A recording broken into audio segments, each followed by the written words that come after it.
السلام عليكم ورحمة الله وبركاته. إن الحمد لله نحمده ونستعينه ونستغفره ونعوذ بالله من شرور أنفسنا ومن سيئات أعمالنا. من يهده الله فلا مضل له ومن يضلل فلا هادي له. وأشهد أن لا إله إلا الله وحده لا شريك له وأشهد أن محمدا عبده ورسوله صلى الله تعالى عليه وعلى آله وصحبه وسلم تسليما كثيرا. আম্মা বাদ। সম্মানিত দিনী ভাতৃমণ্ডলী, আল্লাহ রাব্বুল আলামিনের প্রশংসা এবং রাসূলুল্লাহ সাল্লাল্লাহু আলাইহি ওয়াসাল্লামের উপর সালাতু সালামের পরে আজ শনিবার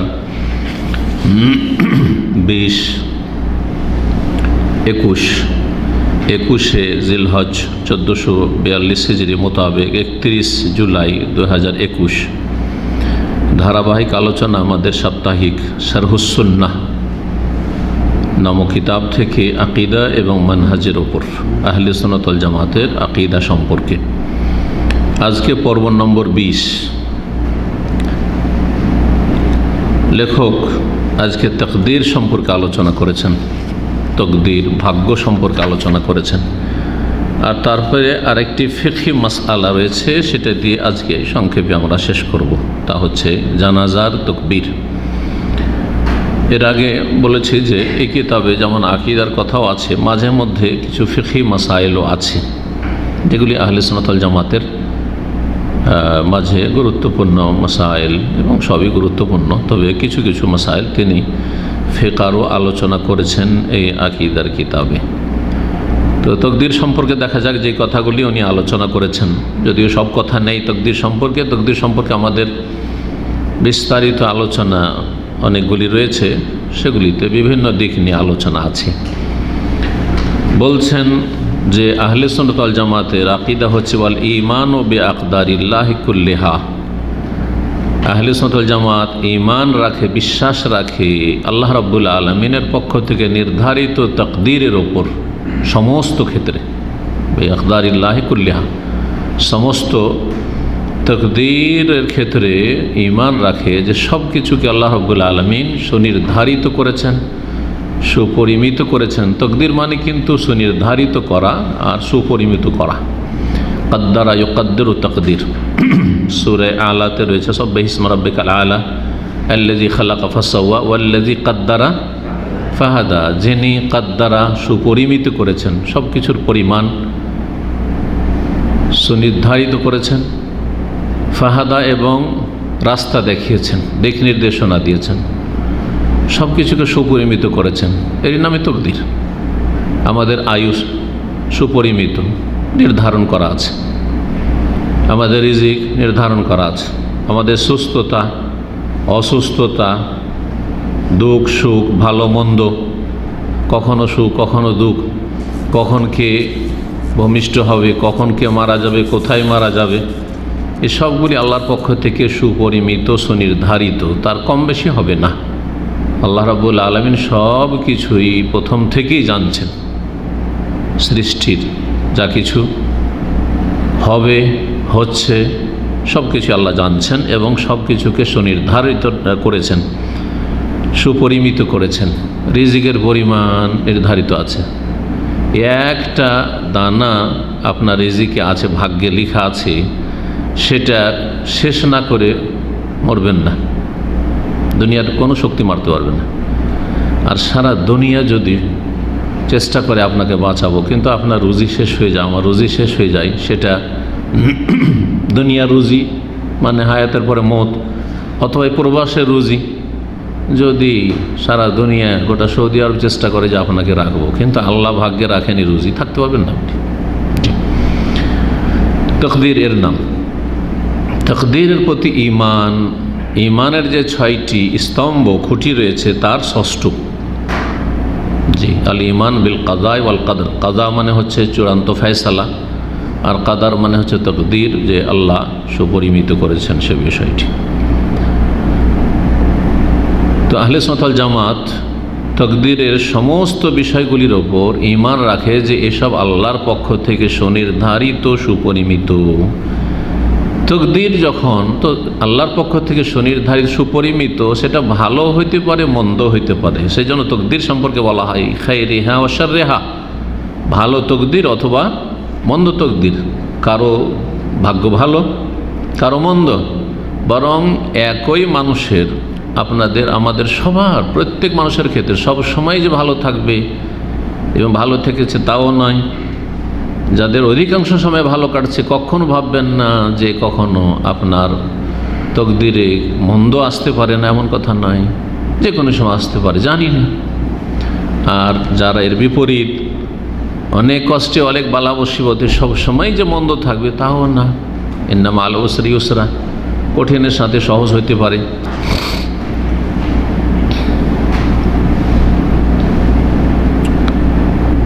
এই হচ্ছে আহলে সুন্নাত ওয়াল জামাতের ঈমান, যে তকদিরের প্রতি ঈমান রাখে। তকদিরের প্রতি কেউ যদি বিশ্বাসী না হয়, অবিশ্বাস করে, তাহলে সে মুসলিম নয় এবং তার কোনো ফরজ নফল ইবাদত বন্দেগী কবুল হবে না।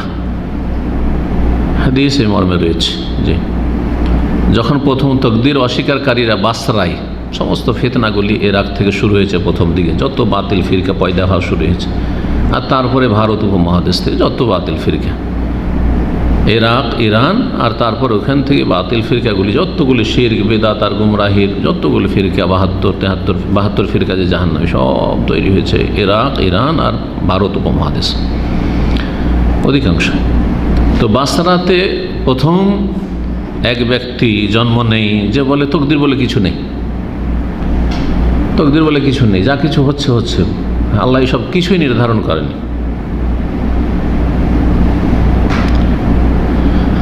যাদেরকে কাদরিয়া বলা হয়।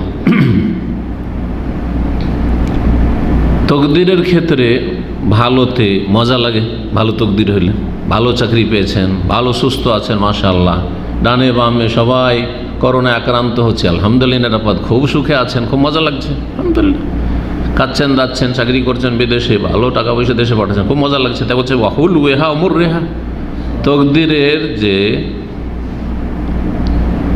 সুস্বাদের বিষয়গুলি রয়েছে বা মজার বিষয় রয়েছে, অমর রেহা এবং তিক্ততার বিষয় রয়েছে, সবগুলির প্রতি আহলে সুন্নাত ঈমান রাখে। যে তকদিরে কখনো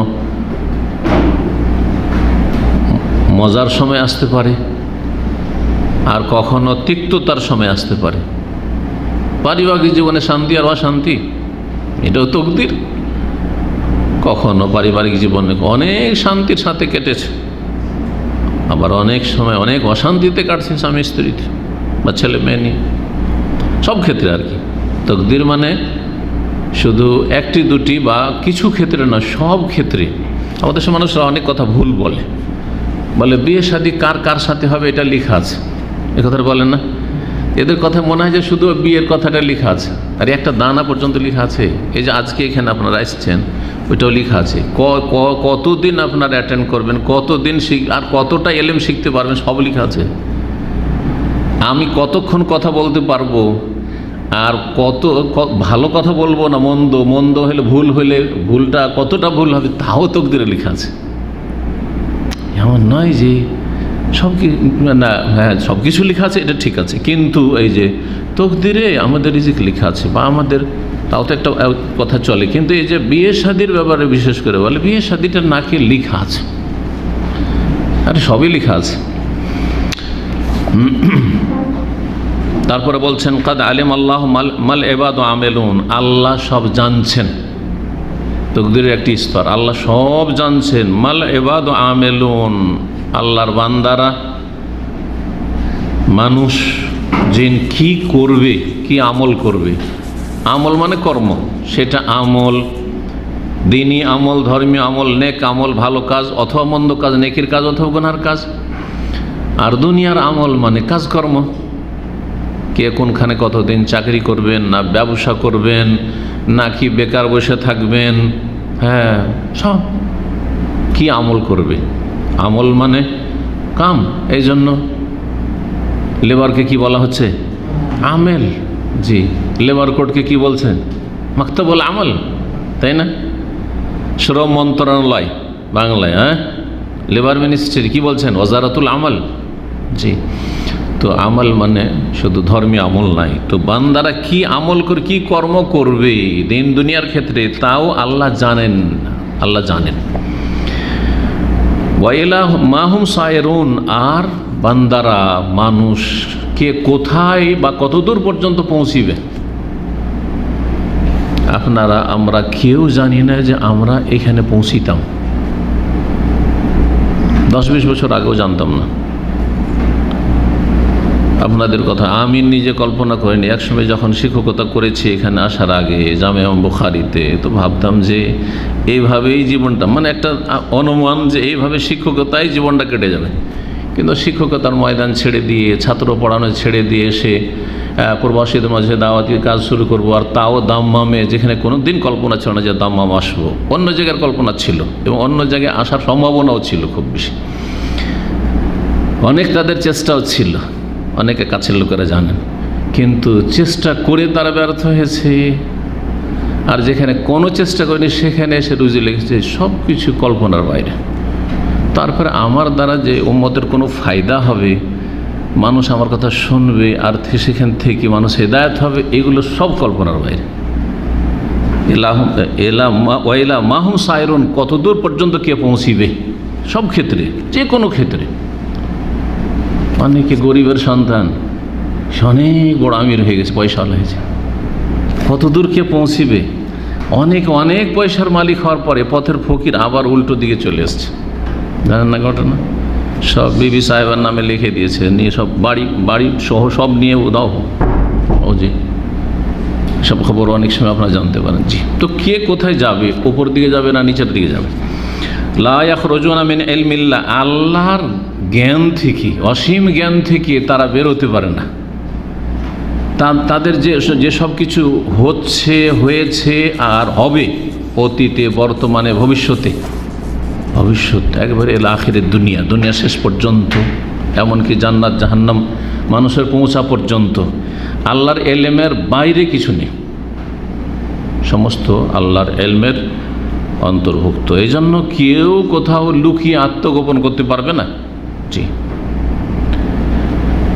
লা ইয়াখরুজুনা মিন ইলমিল্লাহ ওয়ালা ইয়াকুনু ফিল আরাদিন ওয়ালা ফিস সামাওয়াত ইল্লা মা আলিমাল্লাহু আযজা ওয়া জাল্লা। আল্লাহ যে জানছেন তার জানা অনুপাতেই সেগুলি ঘটবে, তার বিপরীত ঘটবে না,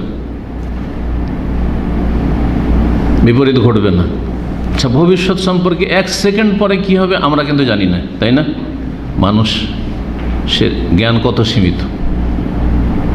সামনেও যতটা সামনে চোখে আর আমাদের যে অঙ্গ প্রত্যঙ্গ যেগুলো দিয়ে আমরা উপলব্ধি করি সেগুলি দিয়ে বলে ততটা জ্ঞান আছে। অতীতের যতটুকু নলেজ আছে ততটুকু সীমিত, তার বেশি তো নাই। কিন্তু আল্লাহর অতীতের সব জানছেন, বর্তমান সব জানছেন, প্রকাশ্য অপ্রকাশ্য আলেমুল গায়ব ওয়াশ শাহাদা, দৃশ্য অদৃশ্যের জ্ঞানী, ভবিষ্যতের সব কিছু জানছেন। এবং আল্লাহ ভবিষ্যৎ সম্পর্কে যা জানছেন তার জানার বা তার জ্ঞানের পরিপন্থী বিপরীত কিছু ঘটবে না।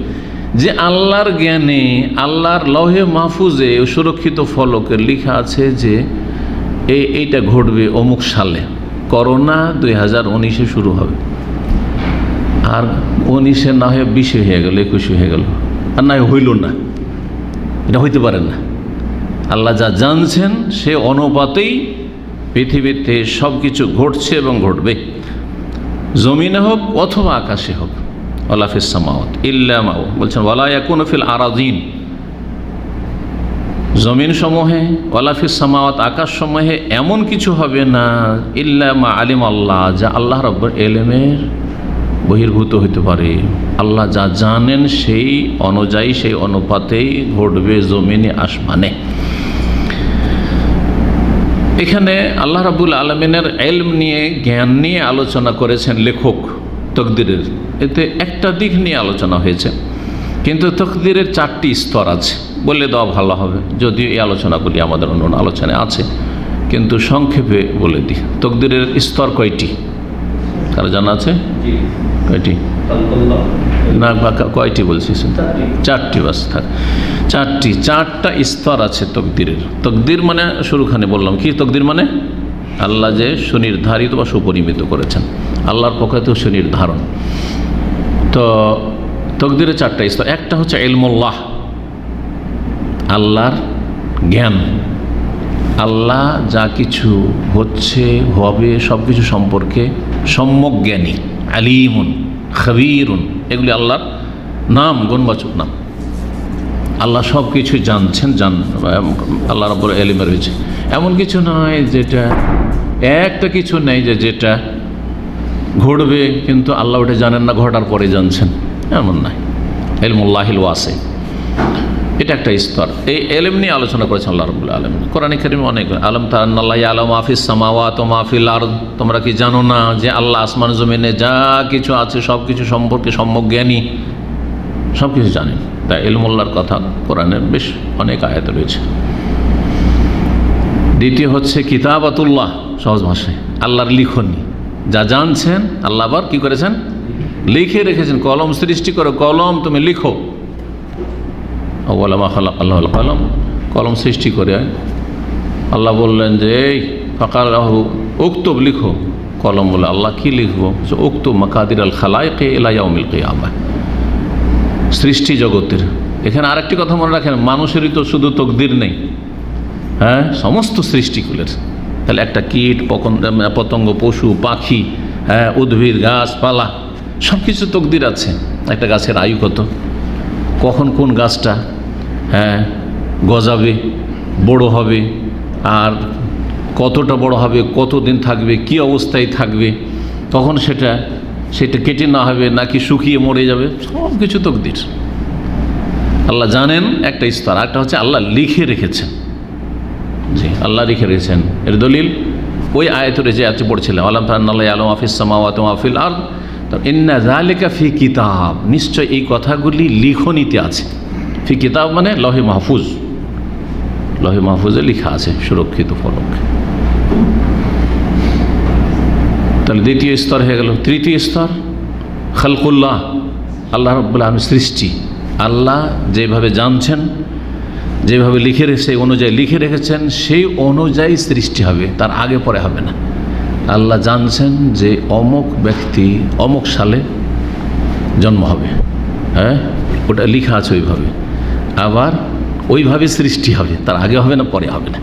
খালকুল্লাহ, খালক মানে শুধু কোনো কিছুর সৃষ্টি নয়, কোনো কিছুর জন্ম নয়, বরং মৃত্যু। কারণ মৃত্যু একটা সৃষ্টি। একজন ব্যক্তি যে জীবিত, তার প্রাণ আছে, এর ওপর যে আল্লাহ রাব্বুল আলামিন যে মরণ নির্ধারণ করেছেন, মরণটা আল্লাহর সৃষ্টি, সব কিছু আল্লাহর সৃষ্টি। পৃথিবীতে যা কিছু আছে আল্লাহ রাব্বুল সৃষ্টি, এমনকি আমাদের যে কর্মগুলি, এগুলি আল্লাহর সৃষ্টি। আমরা মনে করি যে শুধু এই আমাদের কাজ এই ধরনের কাজ কাম আমল, আর এই যে আমাদের হায়াত মত, এগুলো তকদির না। আমাদের প্রতিটি বিষয়, জি, আল্লাহু খালাকাকুম ওয়া মা তা'মালুন, তোমরা যেসব কর্মগুলি করো, কর্মের মধ্যে এই যে হাত নড়াচ্ছি, এটা একটা কর্ম। জি হ্যাঁ, সব লেখা আছে, প্রত্যেকের আমল লেখা আছে। তাহলে ভালো মানুষ ভালো আমল করছে, লেখা আছে। চোর চুরি করছে, ওটা লেখা আছে। এবং আল্লাহ জানছেন, আল্লাহ সৃষ্টি করেন, ও কাজটা আল্লাহ সৃষ্টিও করেন। তৃতীয় স্তর। জি, তাহলে যারা দিন সম্পর্কে ওইভাবে তকদির সম্পর্কে জানে না, সংশয় হওয়ার কথা যে আল্লাহ সৃষ্টি করলেন, তাহলে চোরের কি দোষ? চোরকে কি আল্লাহ বলেছেন চুরি করো না, চুরি করিও না? আচ্ছা, তারপরে তাকে কি জবরদস্তি করে চুরি করতে নিয়ে যাওয়া হয়েছে, না সে স্বেচ্ছায় হেঁটে গেছে চুরি করতে? হ্যাঁ, তাই না? স্বেচ্ছায় উঠেছে, স্বেচ্ছায় গেছে, স্বেচ্ছায় হেঁটেছে, অথবা গাড়িতে চেপে গেছে, তারপর চুরি করেছে, চিন্তাই করেছে, খুন করেছে, মদপান করেছে, পাপ করেছে, স্বেচ্ছা সব। তাহলে তার মধ্যে স্বাধীনতা আছে। এই স্বাধীনতার অনুভূতি আমাদের সবার আছে। স্বাধীনভাবে দিনের কথা শুনতে এসে বসে আছেন। এর বিপরীতটার ক্ষমতা পুরোপুরি ওই রকম আছে। যেমন এখানে বসার পুরোপুরি ক্ষমতা আপনাকে আমাকে দেওয়া আছে ভালো কাজে, তেমনি পাপের জায়গায় বসার ক্ষমতাও দেওয়া আছে। এখানে না বসে সিনেমা হলে বসে থাকতেন, এরও ক্ষমতা আছে। তাহলে মানুষকে যে আল্লাহ ধরবেন, হিসাব নেবেন, পাকড়াও করবেন, এর কারণ হচ্ছে মানুষের কৃতকর্ম, মানুষের আমল। এই কথা মনে রাখবেন, দরজাটা লাগে কৃতকর্ম। এই জন্য আল্লাহ রাব্বুল আলামিন চোরের যখন হাত কাটার কথা বলেছেন, ওয়াসারিকু ওয়াসারিকাতু ফাকতাউ আইদিয়াহুমা, চোর আর চোরনির হাত কেটে নিও। সরকার কাটবে কিন্তু, বা সরকার কাটার হুকুম দেবে, তখন কাটবে, অন্য কেউ। আলেম মুফতি বা পাবলিক নয়। ফাক্তাওয়াইদিহিম, কিসের জন্য চোরের হাত কাটতে হবে? চোর চুরি করলো, আল্লাহ তো আমলগুলি সৃষ্টি করেছেন, তো কারণ জাযাআম বিমা কাসাবা, তাদের কৃতকর্মের ফলস্বরূপ। তাহলে কৃতকর্ম কাসাব, কামাই, এই খারাপ কামাই কেন করতে গেল? চতুর্থ স্তর আল মাশিয়া, মাশিয়াতুল্লাহ, আল্লাহর ইচ্ছা। আল্লাহর ইচ্ছার বিরুদ্ধে কিছু হয় না। ইচ্ছা আর সম্মতি, সন্তুষ্টি দুটো আলাদা জিনিস। আল্লাহর ইচ্ছা আর সম্মতি দুটোতে পার্থক্য আছে। সম্মতি মানে হচ্ছে যেটাতে আল্লাহর পছন্দ করেন, রেজাল্লাহ যেটা। তাহলে আরবিতে বললে মাশিয়াতুল্লাহ আর রেজাল্লাহ, দুটোতে পার্থক্য আছে। আল্লাহর ইচ্ছা, আল্লাহর ইচ্ছা যে এই পৃথিবী হচ্ছে খেলার ঘর, এই খেলার ঘরে ছেলেরা এসে দেখবেন, ছেলে মেয়েদের যে খেলনার ঘরে যে দান টয় টাউন নেয়, যারা বেশি জান তারা আরও বেশি ভালো করে জানেন। তো সেখানে কিন্তু বাচ্চারা বিভিন্ন রকমের, কোনো বাচ্চা খুব ভদ্র শান্ত সুন্দর করে খেলাধুলা করছে, ভাঙচুর করে না। আর কিছু বাচ্চা আছে ওর কাজই হলো ভাঙচুর করা। কিছু কিছু বাচ্চা আছে বাসাতে খেলনা এনে দিলে সকাল থেকে সন্ধ্যা হইতে দিবেন, ও ভেঙে সাফ করবে। আর কিছু বাচ্চা আছে বছরকে বছর খেলনা সুন্দর করে খেলে যত্ন করে রেখে দিচ্ছে। এইরকম সেম মানুষ এখানকার পৃথিবীর আল্লাহর কাছে।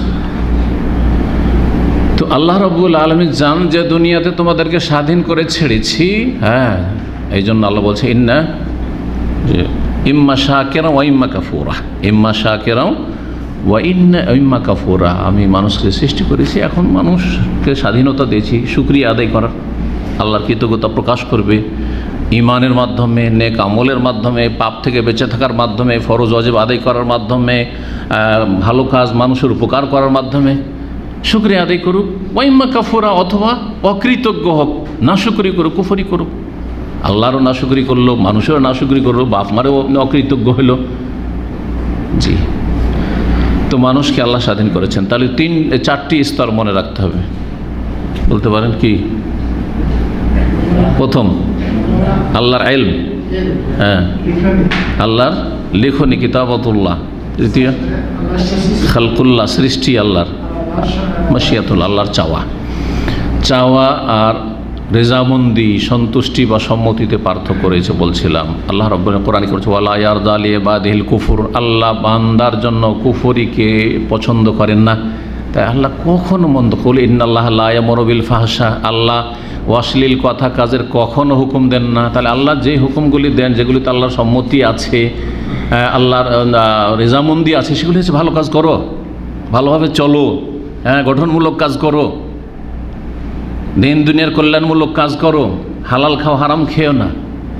এগুলো হচ্ছে আল্লাহর সন্তুষ্টিমূলক কাজ, রেজাল্লাহ। আর আল্লাহর ইচ্ছে যে খুব খেলাধুলা করো, স্বাধীনভাবে ছেড়েছি, তোমাদের পরীক্ষার জন্য এখানে নিয়ে এসেছি। আর আমাদেরকে আবার সজাগও করে দেওয়া হয়েছে আম্বিয়া রাসূলুল্লাহর মাধ্যমে আর আসমানি কিতাবের মাধ্যমে, দেখো এই খেলনা ঘর সাবধান। স্বাধীন মানে তুমি একবার নিজের স্বাধীনতা, অবাধ স্বাধীনতা আর তুমি করিও না, তুমি যেটাকে বলা হয়েছে অপব্যবহার করিও না, যে তোমার মধ্যে পাপের ক্ষমতা আছে, তুমি ইচ্ছা মতো তুমি এত নিয়ে আমোদ ফুর্তি করি না, না, এক সময় পাকড়া হবে, প্রতিটি কথার পাকড়া হবে, প্রতিটি কথা নোট হচ্ছে। কীভাবে সতর্ক সাবধান আল্লাহ করে দিচ্ছে, প্রতিটি কথা রেকর্ড হচ্ছে তোমাদের, আল্লাহ থেকে গোপন রাখতে পারবে। আল্লাহ যদি তার এলেমের মাধ্যমেই হিসাব নিয়ে নিতেন, আমি তো সব জানি, তো আবার কেরামান কাতিবিন লেখার দরকারটা কি, এসব ফেরেশতা নিযুক্ত করার দরকারটা কি? কিন্তু না, আমাদের ওপর অকাট্য প্রমাণ হুজ্জত কায়েম করার জন্য রেকর্ড হচ্ছে।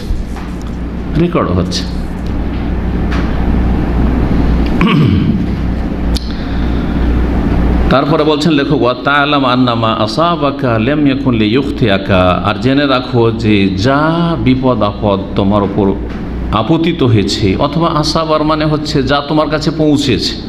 তাহলে মন্দ পৌঁছিতে পারে, ভালো পৌঁছিতে। আসাবা মানে মুসিবতও পৌঁছা হয়, আল্লাযীনা ইযা আসাবাতহুম মুসিবা, সাধারণত এই ক্ষেত্রে প্রয়োগ হয়ে থাকে আরবিটি। কিন্তু আসাবা মানে যা পৌঁছেছে, তো মানুষের ভালো পৌঁছে, মন্দ পৌঁছে। আপনার ব্যাংকে বেতন পৌঁছিল, যেটা ভাগ্যে আছে ওইটাই পৌঁছিবে। লাম ইয়াকুন লিইখতিআকা, ভুল হবে না ওতে। আল্লাহ জানছেন যে এইভাবে এতটা আসবে তোমার কাছে, এতটা পরিমাণ তোমার পকেটে আসবে, তোমার ব্যাংকে আসবে, তোমার এই যোগ্যতা হবে। লেখাপড়ার ক্ষেত্রে ধরে অনেকে অনেক চেষ্টা করেছে, ব্যর্থ হয়েছে, লেখাপড়ায় ওপরে উঠতে পারেনি। অনেকে অল্প মেহনত করেছে কিন্তু উঠে গেছে। সহজ হয়েছে। কিভাবে সহজ হয়েছে সেও বলতে পারবে না, কিভাবে তার জন্য সহজ হয়েছে। তবে অবশ্যই চেষ্টার একটা মূল্য আছে, এই জন্য আল্লাহ চেষ্টা করতে বলেছেন, মেহনত করতে বলে। লাইসা লিল ইনসানি ইল্লা মা সা, মানুষ তাই পাবে যার জন্য সচেষ্ট হবে। কোরআনে দিন দুনিয়ার ক্ষেত্রে দিক নির্দেশনা, বাড়িতে বসে থাকবে না, বলছে পয়সা আসবে কোত্থেকে আসবে। যখন রুজি পাওয়া যায় তখন রুজির জন্য বেরোইতে হবে, যখন নেকির মৌসুম তখন নেকির মৌসুমের জন্য ছুটতে হবে। জি হ্যাঁ, আর আপনি বললেন যে আমি ভাগ্যে থাকলে জান্নাত, এই ভাগ্যে থাকলে জান্নাত না, কর্ম করে জান্নাত চেষ্টা করতে হবে। ওয়াল্লাযীনা জাহাদু ফীনা লানাহদিয়ান্নাহুম সুবুলানা, যারা আমার দিকে সর্বাত্মক প্রচেষ্টা চালাবে অবশ্যই তাদেরকে আমি রাস্তা দেখাবো। তাহলে কখন সহজ হবে? যখন আপনি চেষ্টা করবেন। তাই বলছেন যে আরও জেনে রাখো যে যা কিছু তোমার কাছে পৌঁছেছে লাম ইয়াকুন লিইখতিআকা, তোমাকে ভুল করার নয় যে ভুল করে আর কারো পকেটে চলে যাবে। এই জন্য আমরা যে হিংসা করি, মূর্খ ছাড়া কেউ হিংসা করবে না।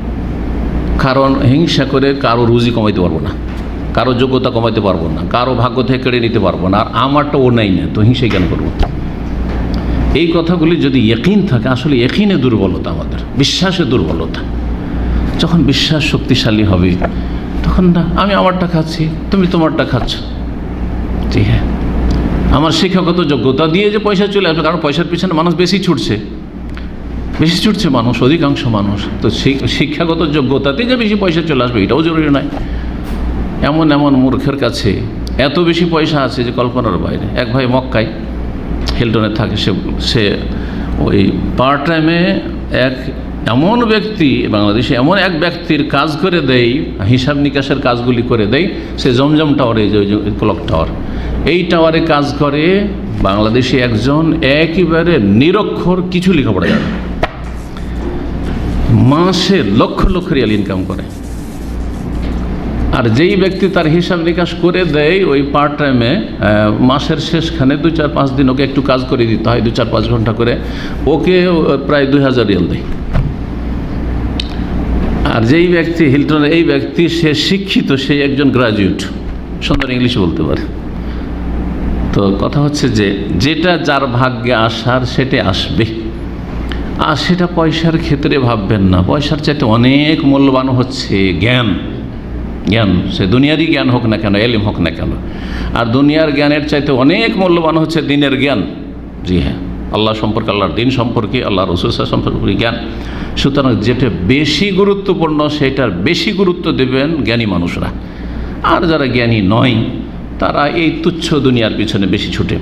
ওমা আখতাকা লাম ইয়াকুন লিইউসিবাক, আর যেটা তোমাকে ভুল করে গেছে, মিস করে গেছে, তোমার পকেটে পৌঁছিল না, তোমার ভাগ্যে জুটলো না। ভালো একটা চাকরির অফার, আরে এর চেয়ে ভালো চাকরি কে করে, আর হঠাৎ করে মিস হয়ে গেল, হইল না, কেউ হইতে দিল না, অথবা আসলে হতে গিয়ে হইল না, একেবারে কাছাকাছি যাওয়ার পরে হাতের নাগালে মনে হচ্ছিল। মনে রেখো যেটা তোমাকে মিস করে গেছে, ভুল করে গেছে, লাম ইয়াকুন লিইউসিবাক, সেটা তোমার কাছে পৌঁছার নয়, কোনোদিন পৌঁছিবে না। এটা একটা হাদিসের অংশ।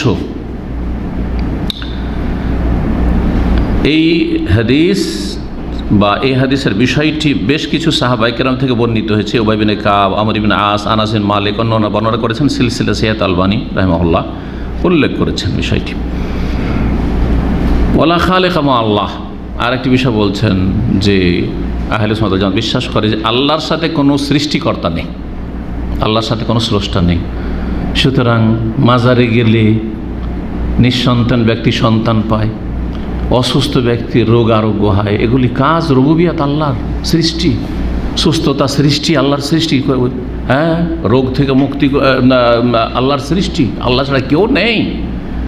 জি, কাকে আল্লাহ দেবেন সন্তান, কাকে দেবেন না, কাকে ছেলে সন্তান দেবে, কাকে মেয়ে দেবেন, কাকে 2 রকম দেবে, কাকে দেবেন না, বা কাকে কি করবেন, সব আল্লাহর।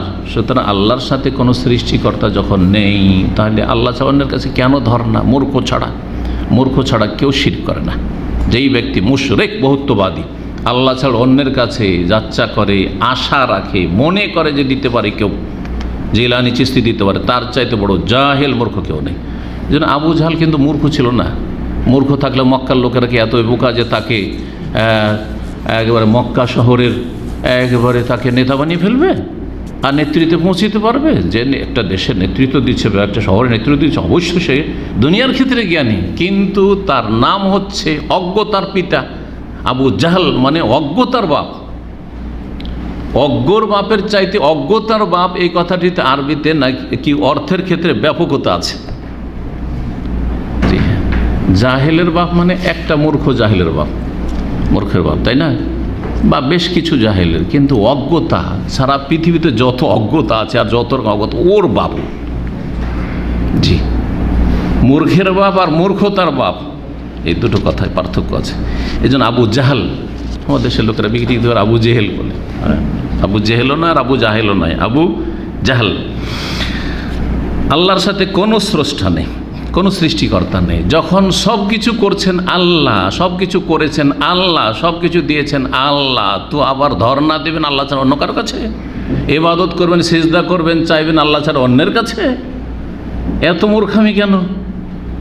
যিনি দেন তার নুন খেয়ে গুণ গাও অন্য কারো, তার গুণ গাইতে হবে।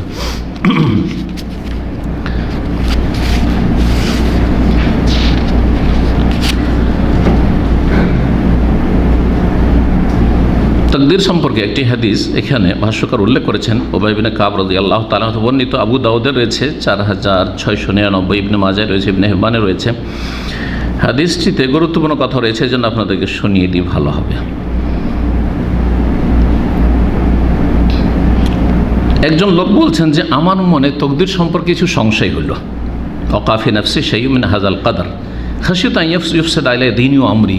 তখন আমাকে খুব ভয় লাগলো যে তকদির সম্পর্কে যে সন্দেহ, যে তকদিরে লেখা আছে, তাহলে যেমন অনেকের হয়ে থাকে, তাহলে আমার কর্মের ফলটা কি তাহলে, ইত্যাদি। তখন আমার খুব ভয় লাগলো যে আমার দিন দুনিয়া সব যেন ধ্বংস না হয়ে যায়, বরবাদ না হয়, জাহান্নামী না হয়ে যায়। ফাতেই তো ওবাই বিন কাব, ওবাই বিন কাবের কাছে ফকুলতে আবুল মুনজির, কুনিয়াত ছিল প্রণাম আবুল মুনজির, ইন্নাহু কাদ ওয়াকাফি নাফসি শাইউম মিন হাযাল কদর। তকদির সম্পর্কে আমার মনে কিছু সংশয়। ফাখাসি তো আলা দীনি ওয়া আমরি, আমার দিন নিয়ে, ধর্ম নিয়ে আর আমার জীবন নিয়ে আমি খুব চিন্তায় পড়ে গেছি, ভয় আছে। ফাহাদ্দিসনি মিন যালিকা বিশাই, আমাকে কিছু বয়ান করেন তকদির সম্পর্কে। লাআল্লাল্লাহ ইয়ানফানি বিহি, হতে পারে এর দ্বারা আমি লাভবান হব। ফাকাল আল্লাহ আন্নাল্লাহ আযযাবা আহলা সামাওয়াতি ওয়া আহলা আরদিহি লা আযযাবা ওয়া গায়রু জালিমিল্লাহ। আল্লাহ রাব্বুল আলামিন আকাশের সমস্ত সৃষ্টিকে, মানে সমস্ত মালায়েকা, জিবরাইল, মিকাইল, ইসরাফিল, সমস্ত ফেরেশতা, আর জমিনের সমস্ত সৃষ্টিকে যদি আল্লাহ আযাব দেন, কোনো অপরাধ নেই জিবরাইল, মিকাইল, যদি আল্লাহ শাস্তি দেন তো বলছে ওয়া গায়রু জালিমিল্লাহ, আল্লাহ জুলুম করলেন না। জুলুম কাকে বলে? যে অন্যের অধিকার খর্ব করে, নষ্ট করে, তাই না? তো আমরা কার? আল্লাহর। তো আল্লাহর সৃষ্টি যদি আল্লাহ রাব্বুল আলামিন, আল্লাহর জিনিস, আল্লাহ কি করবেন না তার ব্যাপার। যেমন আপনার টাকা পয়সা আছে, অনেকে টাকা পয়সা আর ক্ষেত্রে অনেকেই, সবাই টাকা পয়সা ইচ্ছা মতো না খরচ করছেন, তার মধ্যে কিছু আছে হারামে করছেন। হারামে করলেন না, জায়েজই করলেন, কিন্তু আপনার সংসারে যতটা লাগে চলার মতো, হ্যাঁ, মধ্যম পন্থায় চালিয়ে বাকি টাকাগুলি আল্লাহর রাস্তায় দান খায়রাত করবে, এরকম লোক খুবই কম, খুবই কম। বাকি পয়সা আছে, যথেষ্ট ইনকাম আছে, চল একটু মলে যাই, চল একটু এই বড় বড় যে এগুলো রেস্টুরেন্ট আছে যাই, হ্যাঁ, বাচ্চাদের প্রতি সপ্তাহে একদিন করে ওই রকম ভালো ভালো রেস্টুরেন্টে নিয়ে যেতে হবে, হ্যাঁ। তারপরে ভিআইপিদের সাথে সম্পর্ক, যেখানে খরচ করতে হয়, যেমন খেতে পাওয়া যায় তেমন খরচও করতে হয়, এগুলো করছেন। তো এই যে করছেন, যদি কেউ বলে যে আপনি এই সব ফুটানি কেন করছেন, তো উত্তরটা কী দেবে ওই লোক? তোমার পয়সা নিয়ে করছি না, তোমার বাপের পয়সা নিয়ে, আমার পয়সা আমি করছি, তাই না? তোমার তাতে কি? আমি আমার ছেলে মেয়েদেরকে রেস্টুরেন্টে যাচ্ছি, কোথায় খাচ্ছি না খাচ্ছি সেটা আমার ব্যাপার, তোমার তাতে কি, তাই না? হ্যাঁ, তো এইটা বুঝে আসছে। আর আল্লাহর যদি বলেন যে আমার সৃষ্টি, আমি কোথায় দিলাম, কি করলাম, কাউকে খেতে দিলাম, কাউকে খেতে দিলাম না, কাউকে সুস্থ রাখলাম, অসুস্থ, আমার ব্যাপার। ইন্না লিল্লাহ, আমরা সবাই আল্লাহর, আমার তো আল্লাহর। ইন্না লিল্লাহ আমাদের বাঙালি যদি পড়ে কিন্তু অর্থ বুঝে না, অর্থ বুঝলে তো যথেষ্ট।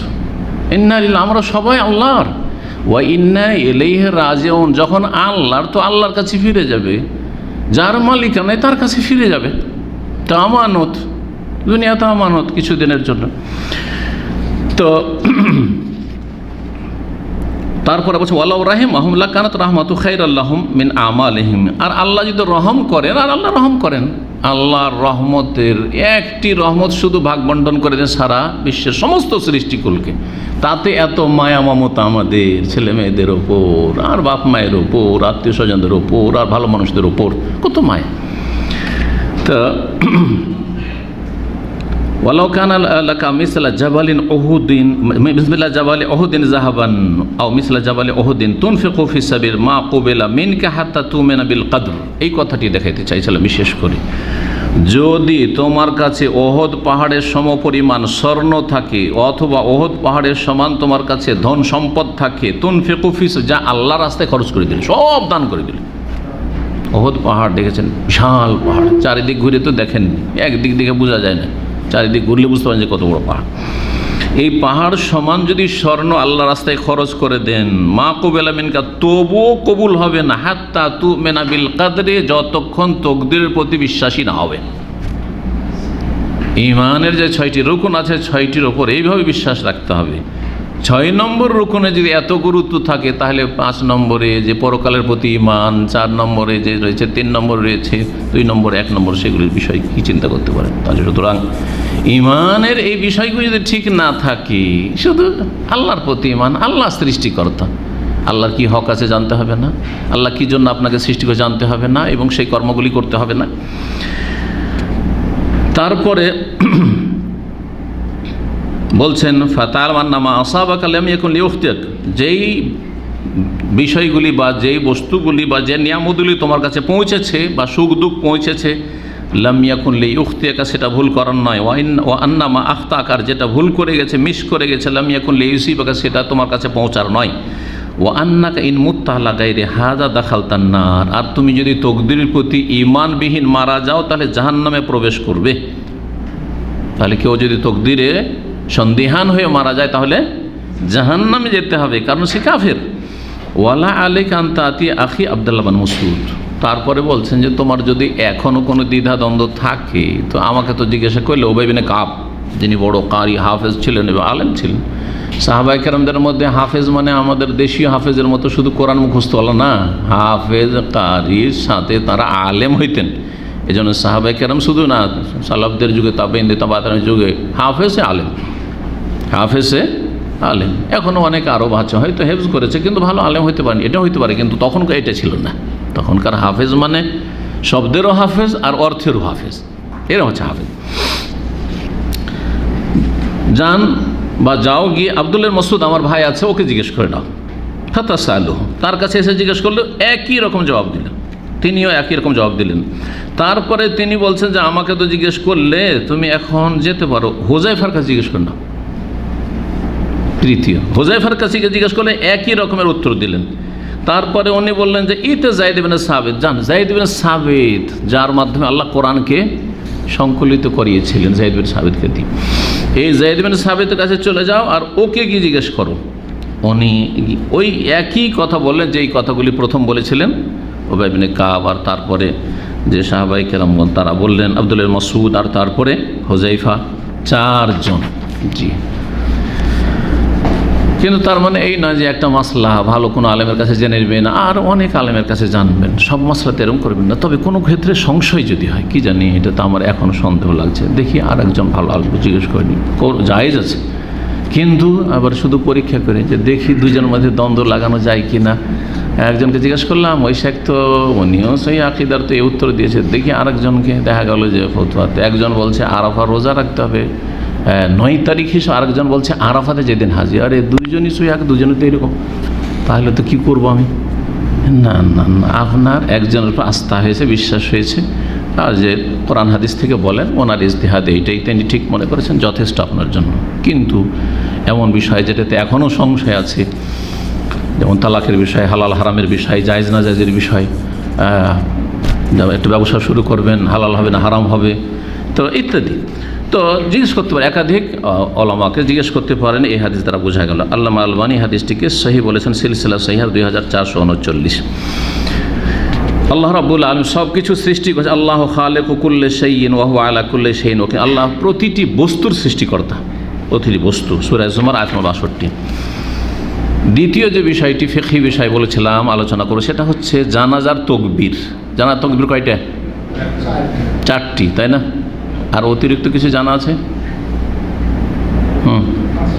হ্যাঁ, 5টার হাদিস আছে। জি হ্যাঁ, 5টার হাদিস আছে, তবে আমল নেই। 4টিতেই ক্ষান্ত করা ভালো। আর বিশেষ করে যদি এর বেশি করেন, আর জনগণ তো জানে না, তো হইচই শুরু করে দিবে। হ্যাঁ, সামান্য ছোটোখাটো বিষয়, এই জানাজা হয়নি, এইরকম করেছি তো এরকম করেছে, আবার জানাজা বড়। কারণ আমাদের দেশে সংকীর্ণতা আরও বেশি। তবে সবাই যদি জ্ঞানী হয়, আরব দেশে আছে, এরা সবাই মাসলা জানছে, অথবা জানিয়ে দেওয়া হইলো, আর সেখানে ফিতনা ফাসাদ গন্ডগোল হবে না। আজকে জানাজার সালাত পড়বো 5 তাকবীর দিয়ে, জায়েজ। কথা বোঝা গেছে?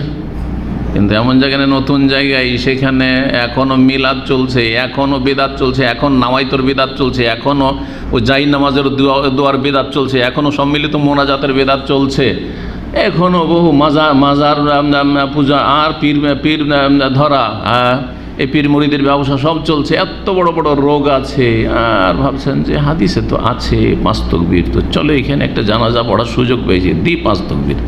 মার খাওয়া কাজ করবেন, এরকম কাজ করবেন না।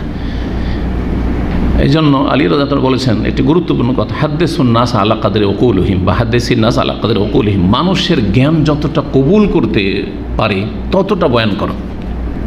আতুরিদুনা ইউকাযযাবাল্লাহু ওয়া রাসূলুহু, তোমরা কি চাও এমন কথা করে দিলে, এমন কিছু করে দিলে যাতে আল্লাহ এবং রাসূলকে মিথ্যা মনে করা হোক? হ্যাঁ, বোধগম্য নয় ওদের জন্য, নতুন, আর মানুষ বুঝতে চাইবে না, তার দিনের জ্ঞান নেই। তো যাই হোক, জানাজার তকবীর এই জন্য 4 আইম্মা এবং সবার কাছে, আর এর উপরই আমল রয়েছে, এর ব্যতিক্রম আমল তেমন নেই। তবে কেউ করলে যায়, সেটা হচ্ছে করবেন 4 তাকবীর। ওয়াত তাকবীর আলাল জানাইজে আরবা, বলছেন লেখক, জানাজার ওপর তকবীর হবে 4টি তকবীর। এই একটি তকবীর এবং তাতে যা পড়ছেন তা এক রাকাতের বিকল্প। জানাজায় যেহেতু রাকাত নেই, রুকু নেই, সেজদা নেই, কারণ সেখানে যারা জানাজা পড়বে তাদের যদি আকীদা ঠিক থাকে, আর সামনে মাইয়াতের মৃতদেহ আছে, লাশ আছে, তারপরও যে শিরক করছে এই নিয়তে নয়। কিন্তু অমুসলিম যদি দেখে, মুসলিম সমাজের যারা মাজার ভক্ত, তারা যদি দেখে যে আরে তো দেখো দেখো দেখো, আমরা দেবদেবীর পূজা করছি, তো মৃত লোককে, লাশের পূজা করছে, লাশকে সিজদা করছে, বলবেন না? এই হেকমতে আল্লাহ জানাজাতে সেজদাও রাখেননি, রুকুও রাখেননি। কারণ আল্লাহ চালানোর সামনে রুকু করাও জায়েজ নয়, আর সেজদা করা জায়েজ নয়। তখন এক রাকাতের বিকল্প হিসাবে আল্লাহ রাব্বুল আলামিন কি রেখে দিয়েছেন? এক একটা তাকবীর। জি, এটি সলাত। জানাজার সলাত হচ্ছে, সলাত মানে নামাজ, জানাজা নামাজ, জানাজার সলাত। কিন্তু এটাকে হানাফি মাযহাব বলেছে জানাজার সলাত না, এটা হচ্ছে দোয়া। তাদের কাছে এটির নাম হচ্ছে দোয়া। এই জন্য তারা বলছে সূরা ফাতিহা পড়তে হবে না, এর ভিত্তিতে বলছে দোয়া, সুতরাং তাদের সূরা ফাতিহা নেই। যেমন দোয়া করেছেন সূরা ফাতিহা নেই, ঠিক তেমনই অত সূরা ফাতিহা নেই। কিন্তু ইবনে আব্বাস রাদিয়াল্লাহু তাআলা আনহু থেকে বর্ণিত হাদিসে স্পষ্ট রয়েছে যে জানাজার সালাতে কি করতে হবে? হ্যাঁ, সূরা ফাতিহা প্রথম তাকবীরের পরে পড়তে হবে। আর সানা পড়ার কোনো দলিল নেই, সেই সানা পড়ছেন। কিন্তু এটি আলবানী রাহিমাহুল্লাহ কিতাবুল জানাইজ, তার যে কিতাব রয়েছে, প্রসিদ্ধ কিতাব, বাংলায় অনুবাদ হয়েছে, বলেছেন যে যেটা হাদিসে আছে ওটার আমল নেই, আর যেটা নেই সেটার আমল আছে, উল্টোপাল্টা কাজ। জানাজার তকবীর হচ্ছে 4টি। ওয়া কাউলু মালিক ইবনে আনাস ওয়া সুফিয়ান সৌরি ওয়াল হাসান বিন সালেহ ওয়া আহমদ বিন হাম্বল। এটি হচ্ছে ইমাম মালিক, সুফিয়ান সৌরি, হাসান বিন সালেহ, বড় তারা ইমাম ছিলেন, আহমদ বিন হাম্বল, সমস্ত আইম্মা কেরামদের মতামত। বরং 4 আইম্মা, আবু হানিফা, শাফি, মালিক, আহমদ সবাই বলছেন যে 4 তাকবীরে জানাজা পড়তে। অল ফুকাহা, অন্যান্য ফুকাহা কেরাম, উলামা কেরাম, ওয়া হাকাযা ক্বালা রাসূল, এইভাবে রাসূলুল্লাহ সাল্লাল্লাহু আলাইহি ওয়াসাল্লাম বলেছেন যে জানাজাতে 4 তাকবীর। এই হচ্ছে প্রসিদ্ধ হাদিস। এই মর্মে হাদিস বুখারীতে 1245, মুসলিমে 951, আবু হুরায়রা রাদিয়াল্লাহু তাআলা আনহু থেকে বর্ণিত, রাসূলুল্লাহ সাল্লাল্লাহু আলাইহি ওয়াসাল্লাম কি করলেন? নাআলিন লিন-নাসি আন-নাজাশি ফিল ইয়াউমিল্লাযী মাতা ফীহি। নাজাশি রাজা, নাজাশি আবেসিনিয়ার যে কেউ বাদশাহ হইতো, রাজা হইতো, তাদেরকে সেই যুগে নাজাশি বলা হইতো। নাজাশি তার নাম নয় কিন্তু, যেমন কাইসার, কিসরা, কাইসার, কিসরা। যেমন মহারাজা শব্দটি, মহারাজা শব্দটি ভারত ও মহাদেশ প্রাচীন যুগ থেকে চলে আসছে হিন্দু মুসলিমদের মাঝে, ইন্দোনেশিয়া, মালয়েশিয়াতে। এই জন্য মালায়ু ভাষাতে মহারাজা ব্যবহার হয়, অনেকগুলি বাংলা বা সংস্কৃত শব্দ, কারণ সংস্কৃতি হিসেবে আসল উৎস এইসব ভারতীয় ভাষার আর এই মালয়েশিয়া ইন্দোনেশিয়ার ভাষার। এই জন্য এই ভাষাগুলি কিন্তু প্রত্যেকটি দেশে আছে। তো আমরা যেহেতু তাদের সাথে থেকেছি, অনেক শব্দগুলি তারা আমাদের এইরকম তারা ইউজ করে থাকে। তার মধ্যে একটা হচ্ছে মহারাজা, আমরা মহারাজা বলি, হিন্দিতে মহারাজা, ওই রকমই এরাও মালায়রা মালয়েশিয়ার লোকেরা মহারাজা বলে থাকে। তো মহারাজা মানে কোনো একজন রাজার নাম নাই, হ্যাঁ, যে রাষ্ট্রীয় ক্ষমতায় আছে সেই যুগে মহারাজা ছিল। এখন ওটা আর নেই, এখন রাষ্ট্রপতি নয়, প্রধানমন্ত্রী, এইসব এইরকম। তো ওই যুগে নাজাশি বলা হয়তো আবেশিনী হাবাসার বাদশাকে। ইনি ইসলাম গ্রহণ করেছিলেন, কিন্তু দেশবাসী কেউ ইসলাম গ্রহণ করেনি, তার কথা মানেনি। তিনি ইসলামকে গোপনে রেখেছিলেন। যখন তারা কেউ ইসলাম গ্রহণ করতে রাজি হলো না, ছিল খ্রিস্টান তারা, এবং তিনি সাহাবায়ে কেরামদের অনেক সাহায্য করেছেন, তাদেরকে আশ্রয় দিয়েছেন। প্রথম হিজরত সেদিকে করেছিলেন, সাহাবায়ে কেরামের জুলম থেকে নিজেকে রক্ষা করার জন্য মক্কা থেকে হিজরত করে গেছেন নবী সাল্লাল্লাহু আলাইহি ওয়াসাল্লামের হুকুমে। এই নাজাশি রাদিয়াল্লাহু তাআলা আনহু, রাদিয়াল্লাহু আনহু বজাবতে অনেকে বলে না কিন্তু, কারণ তিনি নবী সাল্লাল্লাহু আলাইহি ওয়াসাল্লামকে দেখেননি, কিন্তু নবী সাল্লাল্লাহু আলাইহি ওয়াসাল্লামের কথা শুনেই ইসলাম গ্রহণ করেছে, সুতরাং বলবেন রাদিয়াল্লাহু আনহু। তিনি ইন্তেকাল করলেন, ওহির মাধ্যমে জানতে পারলেন। কেউ তার জানাজা পড়ার নেই, একাই মুসলিম রাজা, আর কেউ মুসলমান হয়নি দেশে। নবী সাল্লাল্লাহু আলাইহি ওয়াসাল্লাম তার মৃত্যুর খবর দিলেন, না মানে মৃত্যুর খবর দেওয়া, ফিল ইয়াউমিল্লাযী মাত, যেই দিন ইন্তেকাল আছে সেই দিনে, যে আজকে বাদশাহ নাজাশি সে আমাদের মুসলিম, আমার উম্মতের সে মারা গেছে। জানেন সাহাবায়ে কেরামদেরকে, সুবহানাল্লাহ, মদিনায় জানাচ্ছেন নবী সাল্লাল্লাহু আলাইহি ওয়াসাল্লাম। ফাখারাজা বিহিম ইলাল মুসাল্লা, সাহাবায়ে কেরামকে নিয়ে ঈদগাহে বেরিয়ে গেলেন জানাজা পড়ার জন্য। ঈদগাহ বা খোলা মাঠে জানাজা পড়া উত্তম, কিন্তু প্রয়োজনে মসজিদে জানাজা জায়েজ। মসজিদে জানাজা হানাফি মাযহাবে কিন্তু মাকরুহ বা জায়েজ নাই, বলছে পেশাব পায়খানা বা নাপাক কিছু বেরিয়ে যেতে পারে ইত্যাদি সব অজুহাত। কিন্তু নবী সাল্লাল্লাহু আলাইহি ওয়াসাল্লাম একবার বা একাধিকবার পড়েছেন, হাদিস আছে। তো সুহাইল বিন বায়দার জানাজা মসজিদে পড়েছেন, সুতরাং মসজিদে জানাজা জায়েজ। তো যাই হোক, বের হলেন ঈদগাহে, ওয়াকাব্বারা আরবা তাকবীরাত, আর 4 তাকবীর দিয়ে জানাজার সালাত পড়লেন। 5 তাকবীর এসেছে সহিহ মুসলিমের 957 নম্বর হাদিস। আব্দুর রহমান ইবনে আবি লাইলা থেকে কাল বলছেন, কানা যায়েদ ইউকাব্বিরু আলা জানাজানা, যায়েদ কি করতেন, আমাদের জানাজায় 4 তাকবীর দিতেন। ওয়া ইন্নাহু কাব্বারা আলা জানাজাতিন খামসান, একবার 5 তাকবীর দিলেন। ফাসালতু, তাকে জিজ্ঞেস করলাম যে আপনি 5 তাকবীর কেন দিলেন, এটা তো নতুন দেখলাম। ফাসালতু, জিজ্ঞেস করলাম, বলছে ফাকালা, তখন বলে কানা রাসূলুল্লাহ ইউকাব্বিরুহা, রাসূলুল্লাহ সাল্লাল্লাহু আলাইহি সাল্লাম 5 তাকবীর দিতেন, কখনো কখনো দিতেন। যে হাদিসটা রয়েছে 5 তাকবীরে, তাহলে 5ম তাকবীর দিয়ে পড়বেন কি, বা নবী সাল্লাল্লাহু আলাইহি সাল্লাম কি পড়েছেন, এখানে ওই দোয়াটি রয়েছে, প্রসিদ্ধ দোয়া এবং খুব সুন্দর দোয়া। সেটা হচ্ছে আল্লাহুম্মা আগফির লাহু ওয়ারহামহু ওয়াআফিহি ওয়াআফু আনহু ওয়াকরিম নুজুলাহু ওয়াসি' মুদখালাহু ওয়াগসিলহু বিল মাই ওয়াস-সালজি ওয়াল বারাদ ওয়া নাক্কিহি মিনাল খাতায়া কামা নাক্কা সাওবুল আবিজ মিনাদ দানাস ওয়া আবদুহু দারান খায়রান মিন দারিহি ওয়া আহলান খায়রান মিন আহলিহি ওয়া যাওজান খায়রান মিন যাওজিহি ওয়া আদখিলহুল জান্নাহ ওয়া ওয়াকিহি মিন আযাবিল কবরি ওয়া আযাবিন নার ওয়া ওয়াকিহি ফিতনাতাল কবরি ওয়া আযাবান নার। এই হাদিস কার মুখস্থ আছে দোয়া? মাশাআল্লাহ। এই দোয়াটি যখন শুনলেন, সম্ভবত আবু সাঈদ খুদরি সাহাবী, এক জানাজা পড়েন রাসূলুল্লাহ সাল্লাল্লাহু আলাইহি ওয়াসাল্লাম, আর এই দোয়াটি পড়লেন। তার মানে দোয়া এমনভাবে জোরে পড়তেন না, কিন্তু এমনভাবে পড়তেন যে পাশের লোক শুনতে পেত যে কি পড়া হচ্ছে। পাশে থাকলে একটু যদি ফিসফিস করে আসতেও পড়া হয় তো শোনা যায় অনেক সময়। দোয়াটি শোনার পরে আমার মনে আকাঙ্ক্ষা হইল যে আল্লাহ, যদি আমি এই মাইয়াত হইতাম, এই মৃত ব্যক্তি, আর নবী সাল্লাল্লাহু আলাইহি ওয়াসাল্লাম আমার জন্য এত চমৎকার দোয়াটি করতেন, তো আমি ভাগ্যবান হয়ে যেতাম। কত সুন্দর অর্থ তাহলে। তো এই দোয়াটি আরব দেশে এখন আমল আছে, কিন্তু ওই 4র্থ তাকবীর, এই জন্য 4র্থ তাকবীরের পরে লম্বা হয় কিন্তু, আল্লাহুম্মা আগফির লিহাইয়িনা ওয়া মাইয়িতিনা ওয়া শাহিদিনা ওয়া গায়িবিনা ওয়া সগীরিনা ওয়া কাবীরিনা ওয়া যাকারিনা ওয়া উনসানা, আল্লাহুম্মা আহইয়াইতু মিন্না ফাআহইহা লিসা ওয়া তাওফাইতু মিন্না ফাতাওফাহু আলাল ঈমান, আল্লাহুম্মা লা তাহরিমনা আজরা ওয়া লা তাফতিননা বাদা। এটা তো প্রসিদ্ধ জানাজার দোয়া, 3য় তাকবীরের পরে। তারপরে এখানে খেয়াল করেছেন কি, যে অনেকক্ষণ ধরে আর কি পড়বো, পুঁজি তো নেই, আর এইদিকে তো সালাম ফিরছে না, হয় না, অনেকক্ষণ ধরে থাকে। তো এই দোয়াটি পড়া হয়। এই দোয়া এছাড়াও আরও দোয়া কিছু আছে, বাচ্চাদের ক্ষেত্রে অন্য দোয়াও আছে, কিন্তু এই দ্বিতীয় দোয়াটি নিয়মিত পড়ার চেষ্টা করবেন। আল্লাহ মাগফির হাইয়ানার পরে আল্লাহ মাগফির লাহু একজন থাকলে, আর যদি একাধিক থাকে তো বহু বচন, আল্লাহ মাগফির লাহুম ওয়ারহামহুম ওয়াফিহিম ওয়াফু আনহুম, এইভাবে। এই দোয়াটি, শেষ দোয়াটি যেটি বললাম, এইটি নবী সাল্লাল্লাহু আলাইহি ওয়াসাল্লাম পঞ্চম তাকবীরের পরে পড়েছেন। আলবানী রাহিমাহুল্লাহ আরও একটি নতুন জিনিস আলোচনা করেছেন, যেটা অন্যান্য ফোকাহারা, শুধু তিনি না, কিন্তু তার কিতাবটা মানে যেহেতু বাংলায় আছে সেজন্য বলছি, যে নবী সাল্লাল্লাহু আলাইহি ওয়াসাল্লাম কখনো কখনো 6, 7, 9 পর্যন্ত তকবীর পড়েছেন, কিন্তু অধিকাংশ ওলামারা বলছেন যে এই অতিরিক্ত তকবীরগুলি রহিত হয়ে গেছে, মনসুখ হয়ে গেছে। কারণ শেষ আমল নবী সাল্লাল্লাহু আলাইহি ওয়াসাল্লামের 4 তকবীর, ওই যে নাজাশির জানাজাই, সুতরাং 4-এর উপরে আমলটা বহাল আছে। কিন্তু তারপর সহিহ মুসলিমের হাদিসে যেহেতু 5 আছে, কেউ যদি 5 করে আর মনসুখ রহিত হওয়ার কোনো দলিলও নেই অকাট্য, সুতরাং জায়েজ বা মুস্তাহাব ভালো। আল্লামা আলবানী রাহমাহুল্লাহর কিতাব আহকামুল জানায়েজ 141 পৃষ্ঠায় বিস্তারিত আলোচনা করেছেন। এখানে আজকের আলোচনা শেষ করছি। ওয়া সাল্লাল্লাহু ওয়া সাল্লাম আলা নবিয়িনা মুহাম্মদ ওয়া আলা আলিহি ওয়া সাহবিহি আজমাইন।